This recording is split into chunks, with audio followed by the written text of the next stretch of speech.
오늘 본문의 말씀을 가지고 영생을 얻는 길이라는 제목으로 함께 말씀 나누도록 하겠습니다. 우리 옆에 계신 분들에게 오늘 이렇게 인사했으면 좋겠는데요. 영생은 오직 예수뿐입니다. 영생은 오직 예수뿐입니다. 그렇습니다. 오직 영생을 얻는 길은 예수 그리스도밖에 없다라는 이 사실을 꼭 믿으시고 날마다 주님만 바라고 구하며 살아가는 저와 여러분들이 다 되시길 주님의 이름으로 간절히 축원드립니다. 한 주간 동안 잘 지내셨습니까? 예, 저도 여러분들의 사랑과 기도로 한 주간 잘 보내고 또 이 자리에 섰습니다. 지난주에는 찬양 경연대회가 있었습니다. 10팀이 나와서 함께 즐겁고 또 행복한 시간을 함께 보냈는데요. 함께 웃으면서 또 격려하면서 칭찬하면서 즐거운 시간을, 좋은 시간을 보냈던 기억이 있습니다. 또 내년에는 더 좋은 시간이 될 수 있도록 더 많은 팀이 참가했으면 좋겠고 또 함께 참여하는 데 최선을 다하는 우리제일교회 성도님들이 되셨으면 좋겠습니다. 근데 너무 재미있는 것은 지난 주 중에 한 3일 정도 지났을 때 영상이 5,000회가 넘었어요. 근데 우리 교회 교인 성도가 그렇게 안 되는데 누가 그렇게 열심히 봤는지 모르겠어요. 5,000회를 넘어서 인기 동영상, 우리 교회 동영상 중에 조회수가 제일 많은 그런 영상이 됐습니다.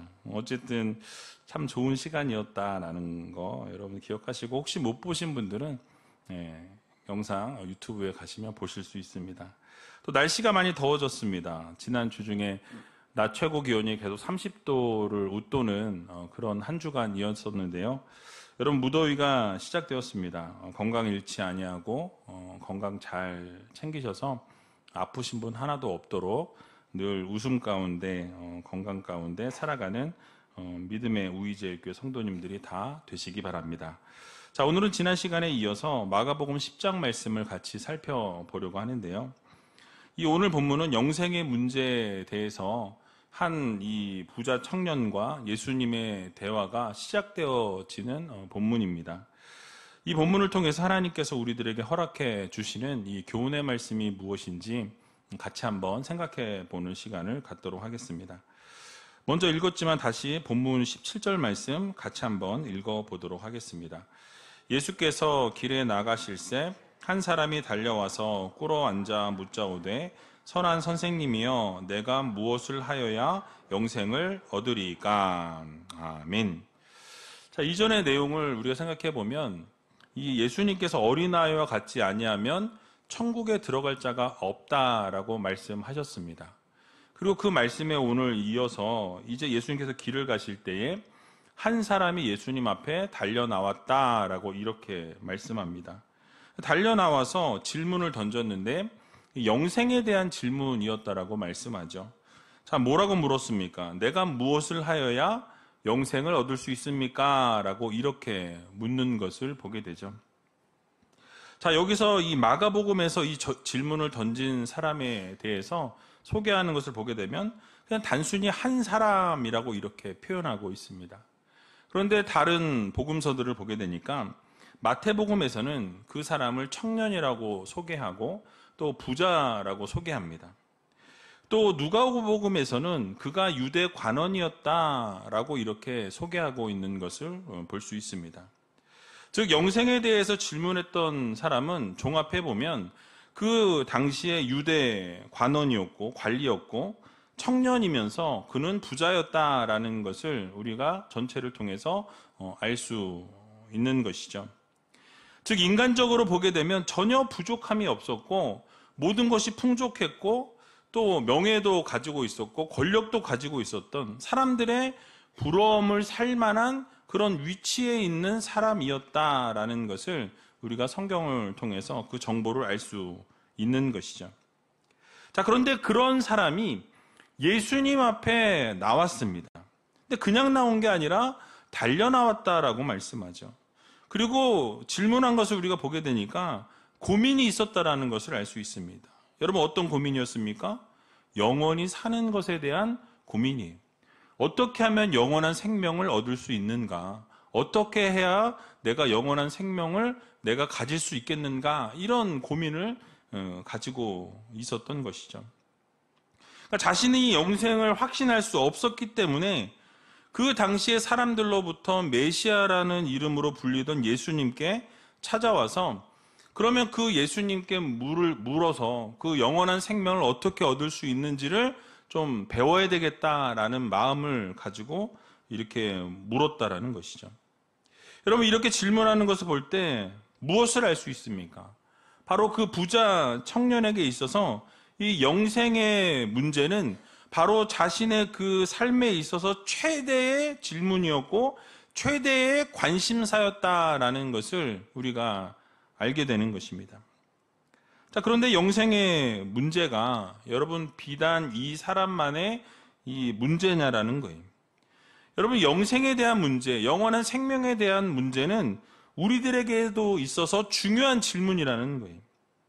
여러분, 사람들은 누구나 영생을 누리기를 소원합니다. 성경에도 보면 모든 사람들이 영원한 이 생명을 사모하는 마음을 가지고 있다라고 성경은 소개하고 있는 것을 보게 되죠. 바로 전도서 3장 11절의 말씀인데요. 같이 한번 읽어보도록 하겠습니다. 하나님이 모든 것을 지으시되 때를 따라 아름답게 하셨고 또 사람에게 영원을 사모하는 마음을 주셨느니라. 그러나 하나님의 하시는 일에 시종을 사람으로 측량할 수 없게 하셨도다. 아멘. 자, 여러분, 무엇을 강조하고 있습니까? 하나님께서 사람들에게 영원을 사모하는 마음을 하나님께서 허락하셨다, 심어주셨다라고 말씀하죠. 사실 이 세상에 많은 종교가 존재하는 이유가 여러분 무엇이겠습니까? 그렇게 많은 종교들이 있는 것은 바로 수많은 종교 가운데에서 자신이 원하고자 하는 그 영생을 누리고자 하는 마음 때문에 많은 종교들이 존재하게 되는 것입니다.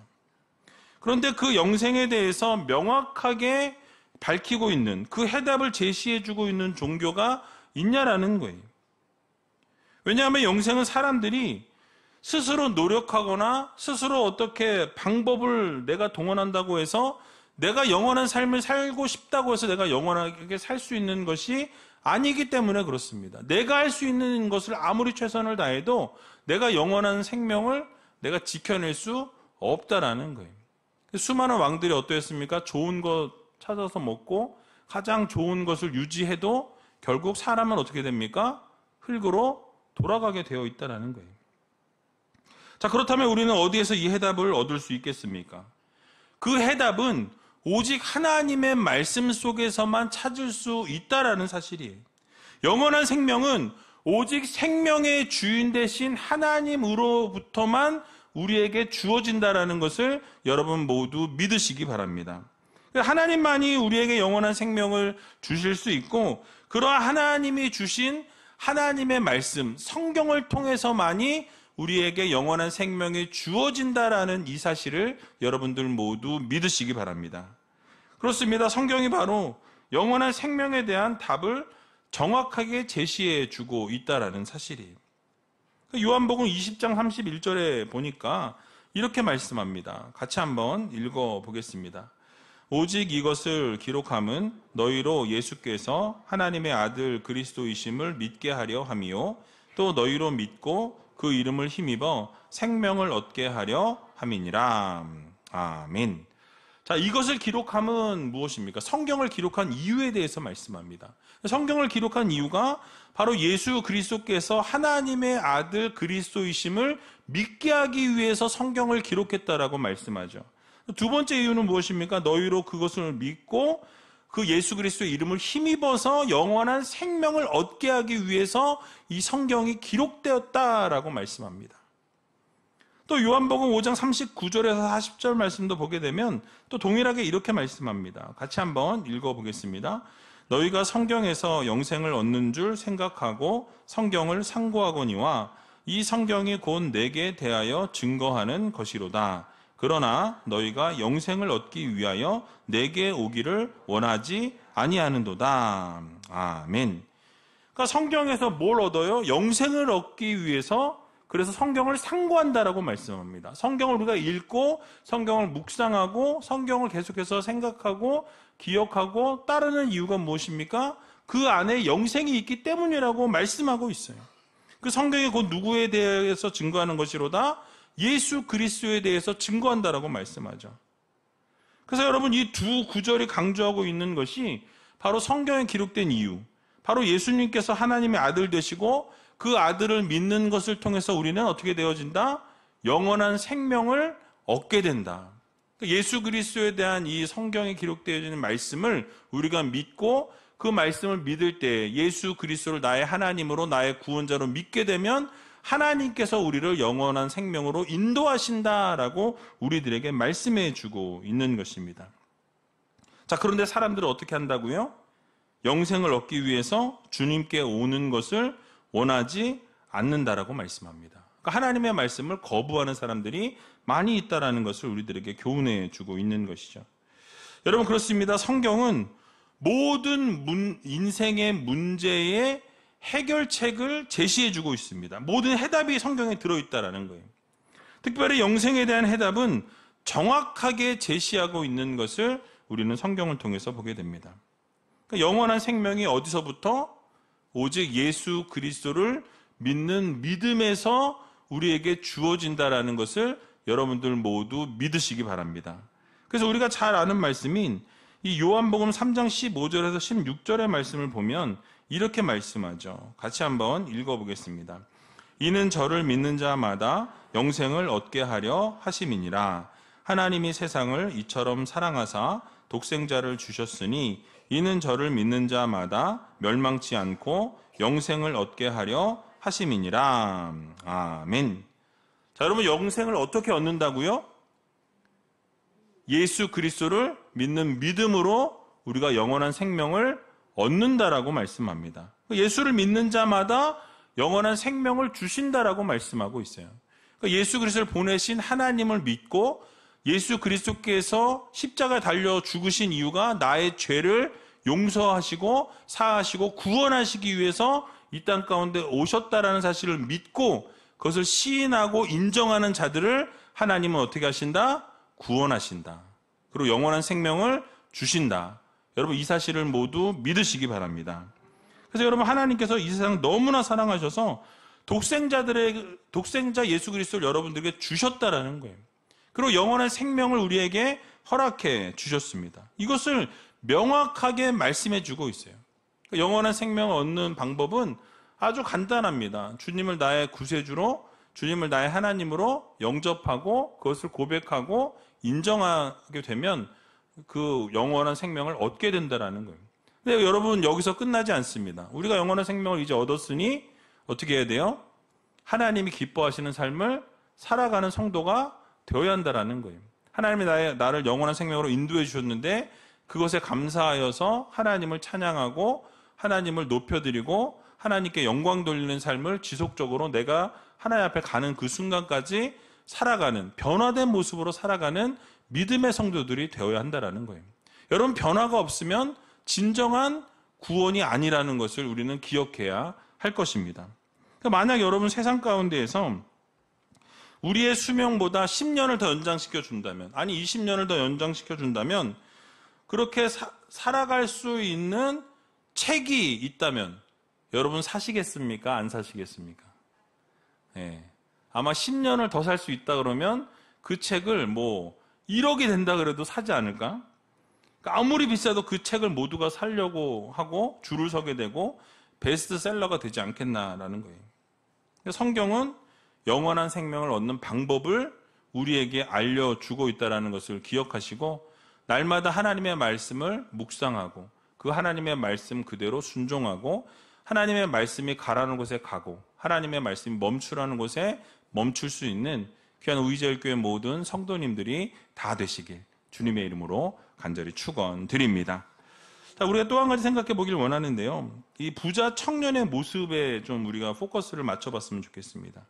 여러분, 그 부자 청년이 예수님 앞에 달려 나왔다라고 이렇게 성경은 말씀합니다. 그리고 달려 나왔을 뿐만 아니라 많은 사람들이 있음에도 불구하고 그 앞에서 무릎을 꿇었다라고 말씀하죠. 자, 여기서 예수님 앞에 달려나온 사람은 부자 청년이었습니다. 성경을 우리가 쭉 읽다 보면 각종 문제를 가지고 예수님 앞에 달려나왔던 자들이 언급되고 있어요. 그런데 그 많은 사람들이 부자 청년들처럼 그렇게 달려나온 일들이 드물다라는 거죠. 그냥 앞에 나온 경우는 있지만 막 주님 앞에 달려나왔던 일들이 그렇게 많지 않다라는 거예요. 게다가 이 부자 청년은 유대인들의 이 관리였어요. 중요한 사람이었다라는 거죠. 그러니까 우리나라로 생각하면 예전에 뭐 양반 정도 된다라고 생각하시면 될 것 같습니다. 그래서 자신의 사회적인 신분을 생각하면 어떻게 해요? 처신을 좀 해야 되는, 옆에 있는 사람들 눈치를 좀 봐야 하고 내가 마음대로 이렇게 움직일 수 있는 그런 자리에 있는 사람이 아니었다라는 거죠. 그러니까 동료들의 시선도 의식해야 되는 상황이었습니다. 근데 여러분, 동료들, 그 유대 종교 지도자들은 어떤 마음을 가지고 있었습니까? 예수님을 보잘것없는 나사렛의 한 목수일 뿐이라고 생각했어요. 그리고 그가 선생이었지만 제자들도 보게 되면 어부들이나 이런 세리, 그래서 이렇게 좀 잘 그 제자로 삼지 않는 그런 사람들, 그래서 뜨내기 교사에 지나지 않았다라는 의식을 가지고 있었던 거죠. 그래서 부자 청년이 그런 상황 가운데에서 주변의 동료들의 눈치를 볼 수밖에 없는 그런 상황에 놓여 있었습니다. 자, 그럼에도 불구하고 부자 청년은 어떻게 했습니까? 자신의 영원한 생명에 대한 그 문제를 해결하기 위해서 예수 그리스도 앞에 달려나왔다라는 거예요. 그리고 많은 사람들이 쳐다보고 있고 주변에 자기 동료들과 친구들도 있을 텐데 그 상황 가운데 예수님 앞에 무릎 꿇는 것을 그냥 아무 생각 없이 그 예수님 앞에 무릎을 꿇고 나왔다라는 거예요. 여태껏 예수님 앞에 나와서 간구했던 사람들과 이 부자 청년은 좀 질적으로 다른 동기를 가지고 있었어요. 그러니까 다른 추종자들을 보게 되면 출세할 기회를 노리면서 예수님 앞에 나오는 것을 보게 됩니다. 근데 그는 그러한 것이 아니었다라는 거죠. 또 단순한 종교적인 호기심 때문에 예수님 앞에 나왔던 사람들도 많이 있었습니다. 그러나 그는 그런 것도 아니었어요. 또 먹을 것을 먹기 위해서 주님 앞에 가니까 막 5병이요, 7병이요 이런 먹을 기적들이 많이 일어나더라. 먹을 것을 얻기 위해서 나온 사람도 아니었다라는 거예요. 또 질병을 치유받기 위해서 귀신을 쫓아달라고 주님 앞에 나왔던 사람도 아니었습니다. 또 유대의 종교 지도자들이 행했던 것처럼 예수님을 시험하거나 예수님을 올무에 빠뜨리려고 나왔던 사람도 아니었다라는 거예요. 여러분, 그가 왜 예수님 앞에 나왔습니까? 영원한 생명에 대해서 불타는 갈망이, 목마름이 있었기 때문이라는 거예요. 예수님 앞에 나와서 무릎을 꿇었던 이유가 무엇입니까? 유대 종교 지도자들로부터 무시를 당하고 있었던 예수 그리스도였지만 그에게 깊은 존경을 표시했고 무릎을 꿇어서 자신이 정말 진실된 자세와 진실된 마음으로 예수님 앞에 진지함으로 무릎을 꿇고 나왔다라는 사실이에요. 자, 여러분, 오늘을 살아가는 우리들에게 있어서 우리가 예수님 앞에 나올 때 이러한 진지함을 가지고 진실함을 가지고 주님 앞에 나왔는지를 돌아보아야 할 것입니다. 우리가 예수님 앞에 나올 때 언제 예수님 앞에 나왔냐라는 거예요. 우리가 예수님을 찾을 때 언제 찾았냐라는 것입니다. 우리가 주님을 찾을 때는 문제가 생겼을 때 주님을 찾는다라는 거예요. 나의 필요가 있을 때 주님을 찾게 되는 것을 우리는 보게 됩니다. 내가 해결할 수 없는 문제가 있을 때 주님께 그 문제를 해결받기 위해서 주님 앞에 나와서 부르짖는다라는 것이죠. 세상적인 문제와 세상적인 어려움을 토로하기 위해서 주님 앞에 나올 때가 많이 있는 것을 보게 되죠. 자, 그런데 부자 청년은 지금 예수님 앞에 왜 나왔습니까? 영원한 생명에 대한 뜨거운 갈망, 이것을 해결하지 못해서 주님이 이 문제를 해결해 주시고 그것에 대해서 질문했을 때 그 해답을 주실 것으로 생각하고 주님 앞에 나왔다라는 거예요. 그러니까 뜨거운 갈망을 안고 순수한 동기를 가지고 진지한 자세로 진실한 마음으로 예수님 앞에 나왔다라는 거예요. 그리고 무릎을 꿇었다라는 것입니다. 그리고 영생을 하기 위해서 어떻게 해야 되느냐라고 묻는 것을 보게 되죠. 자, 여러분, 우리는 이 부자 청년과 같이 영생을 위한 갈망을 얼마나 가지고 살아가고 계십니까? 그러니까 세상에 포커스하고 살아가는 것이 아닌지 우리 자신을 돌아보아야 한다는 거죠.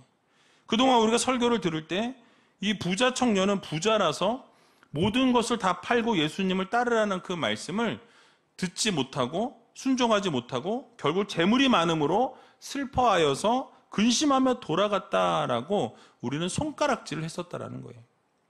하지만 그 부자 청년은 영원한 삶에 대한 진실함이 있었어요. 영원한 삶에 대한 갈망이 있었습니다. 영원한 삶에 대한 그런 진지한 마음이 있었다라는 거예요. 지대한 관심이 있었다라는 거예요. 그것을 열정과 열심이 있었다라는 것이죠. 그러니까 주변에 많은 사람들이 있었지만 자신의 체면을 뒤로하고 비난을 무릅쓰고 예수님 앞에 무릎을 꿇는 것을 우리가 보면서 우리는 그 진리에 대한 불타는 열정과 열심을 우리가 높이 사야 한다라는 거예요. 그리고 이 사실을 바라보면서 과연 나는 지금 어떠한 상태에 있는가를 돌아볼 필요가 있다라는 사실입니다. 여러분, 우리가 우리의 인생의 중요한 문제들을 해결받기 위해서 주님 앞에 나와서 주님 앞에 무릎을 꿇고 간구했던 적이 언제였습니까? 주님께서는 지금도 진리를 위해서 우리가 하나님을 향해 주님을 향해 달려나오기를 원하시고 기다리고 계신다라는 거예요. 물론 부자 청년이 주님보다 재물에 대한 사랑이 더 깊었고 더 컸고 그래서 영생을 위해서 재물을 버리지는 못했지만 그의 모습을 가만히 들여다보면 그래도 그의 진리와 영생에 대한 진지한 자세만큼은 우리가 본받아야 할 점이라는 말씀이에요. 그러므로 우리도 이 세상 살아가면서 성경의 진리에 대해서 알고자 하는 열정과 열심을 가지고 정말 주님 앞에 무릎을 꿇고 주님 앞에 달려 나와서 하나님의 말씀을 갈망하고 영생을 소망하고 영원한 생명을 간구하면서 날마다 하나님 나라를 꿈꾸며 살아갈 수 있는 귀한 우이제일교회 모든 성도님들이 다 되시길 주님의 이름으로 간절히 축원드립니다. 마지막으로 한 가지만 더 생각해 볼 것은 어떻게 영생을 얻을 수 있는지 우리가 너무나 잘 알고 있지만 다시 한번 이 부분에 대해서 짚어보고 말씀을 마치도록 하겠습니다. 부자 청년이면서 유대 관원이었던 이 사람은 재물도 있었고 명예도 있었던 사람이라고 말씀을 들었습니다. 자, 그런데 그런 사람이 대낮에 수많은 사람들이 다 모여있는 그곳에서 예수님 앞에 무릎을 꿇고 영생을 얻는 길이 무엇인지를 물었다라는 이 사실은 엄청난 용기가 필요했다라는 거예요. 그러니까 여러분, 자기 체면이 있지 않습니까? 수많은 사람들이 보고 있는데 그 앞에서 무릎을 꿇고 달려나와서 이 영생에 대해서 묻는다라는 것은 사실 자신의 어떤 체면이 구겨지는 그런 일이었다라는 거예요. 또 여러분, 그 당시에 무릎을 꿇는다라는 것은 상당히 그 상대방을 존중하고 그 상대방을 존경하고 흠모하는 그런 어떤 행위였다라는 것이죠. 자, 그런데 그렇게 예수님을 존경하고 그러한 모습으로 나오게 되면 우리가 존중하는 그것 때문에 구원을 얻을 수 있냐라는 거예요. 여러분, 아닙니다. 그렇지 않다라는 거 여러분 잘 아실 거예요. 그러니까 세상에서 하나님을 믿지 않는 불신자들 가운데에서도 성경을 읽는 사람들이 있어요. 그리고 성경을 읽는 것을 통해서 주님을 존경하는 사람들도 많이 있습니다. 그러니까 그 인생, 그 예수님의 생애를 읽어가면서 그 정말 존경받을 만하다, 이렇게 생각하는 거죠. 그러니까 예수님의 인품과 인격을 존중하고 또 사랑의 왕으로 오셨다라는 것, 또 인류의 죄를 위해서 오셔서 구원하기 위해서 십자가에 달려 죽으셨다라는 것, 이 사실도 알고 있는 불신자들이 주변에 많이 있는 것을 우리는 보게 됩니다. 자, 그렇다고 그것을 안다고 그들이 구원을 얻을 수 있냐라는 거예요. 그 예수님의 인격을 존중하고 존경한다고 해서 구원이 그들에게 임하냐라는 것입니다. 아니라는 거예요. 그런 불신자들이 예수님을 그들의 구원자로 영접하냐라는 것입니다. 그냥 위대한 인물로 존중하고 존경할 뿐이라는 것이죠. 그러나 여러분, 구원은 예수님을 그저 알고 존중하는 것으로 구원을 얻을 수 없다라는 사실을 우리는 반드시 기억해야 할 것입니다. 우리가 주님으로부터 영원한 생명을 얻게 되는 중요 포인트가 무엇입니까? 주님을 나의 구원자로, 예수 그리스도를 나의 하나님으로 인정하고 시인해야 한다라는 거예요. 그러니까 예수 그리스도를 믿지 아니하면 영원한 생명은 있을 수 없다라는 사실을 우리는 반드시 기억해야 할 것입니다. 그래서 요한복음 1장 12절에 보니까 뭐라고 말씀합니까? 같이 한번 읽어보겠습니다. 영접하는 자, 곧 그 이름을 믿는 자들에게는 하나님의 자녀가 되는 권세를 주셨으니. 아멘. 그러니까 영접하는 자, 예수 그리스도를 영접해야 한다라는 거예요. 그러니까 예수 그리스도를 마음에 받아들이고 예수 그리스도의 이름을 믿고 오직 예수 그리스도만이 나를 구원하시고 나를 영원한 생명으로 인도하실 분이라는 사실을 인정하고 시인할 때 하나님께서 우리에게 영원한 생명을 허락해 주신다는 말씀입니다. 그래서 우리가 영원한 생명을 주실 수 있는 분은 바로 하나님이시고 예수 그리스도이심을 우리가 믿고 고백하는 자들에게 하나님의 자녀되는 권세를, 하나님의 자녀되는 백성되는 권세를, 영원한 생명을 주신다라는 약속의 말씀을 주신 거예요. 여러분 또한 로마서 10장 9절에서 10절에 보게 되니까 또 이렇게 말씀합니다. 같이 한번 또 읽어보겠습니다. 내가 만일 내 입으로 예수를 주로 시인하며 또 하나님께서 그를 죽은 자 가운데서 살리신 것을 내 마음에 믿으면 구원을 얻으리니 사람이 마음으로 믿어 의에 이르고 입으로 시인하여 구원에 이르느니라. 아멘. 자, 여러분 무엇으로 구원을 얻는다라고 말씀하죠? 우리의 입으로 예수 그리스도를 시인해야 한다라는 거예요. 그러니까 예수 그리스도가 나의 구세주입니다. 예수 그리스도께서 죽으신 것은 나의 생명을 위해서 죽으셨습니다. 이것을 믿는 자들에게는 영원한 생명이 주어진다라는 사실을 믿는 믿음, 그 믿음으로 여러분들은 영원한 생명을 얻고 영원한 구원을 얻게 된다는 사실을 여러분 모두 믿으시기 바랍니다. 아멘 크게 하셔야 돼요. 왜냐하면 이게 진짜 구원이거든요. 이게 믿음입니다. 그래서 여러분들이 이 사실을 믿고 여러분들이 입으로 시인하게 되면 하나님께서 여러분들에게 구원을 허락해 주신다는 사실입니다. 그래서 요한복음 14장 6절에 보면 주님이 이렇게 말씀하시죠. 같이 한번 읽어보겠습니다. 예수께서 가라사대 내가 곧 길이요 진리요 생명이니 나로 말미암지 않고는 아버지께로 올 자가 없느니라. 아멘. 여러분 길이요 진리요 생명 되신 주님께서 주님으로 말미암지 않고는, 주님을 통과하지 않고는 예수 그리스도의 십자가 복음 외에는 길이 있다 없다? 없다라고 말씀하고 있는 거예요. 예수 그리스도를 믿지 않는 자들에게는 영원한 지옥밖에 없다라는 거예요. 그러나 예수 그리스도를 믿는 모든 자들에게는 천국이 주어지고 영원한 생명이 주어지게 된다라는 이 사실을 여러분 모두 믿으시고 우리의 영원한 생명 대신 예수 그리스도만 믿고 예수 그리스도만 바라보고 오직 예수 그리스도만 시인하고 그분과 늘 동행하는 삶을 살아갈 수 있는 저와 여러분들이 다 되시길 주님의 이름으로 간절히 축원드립니다.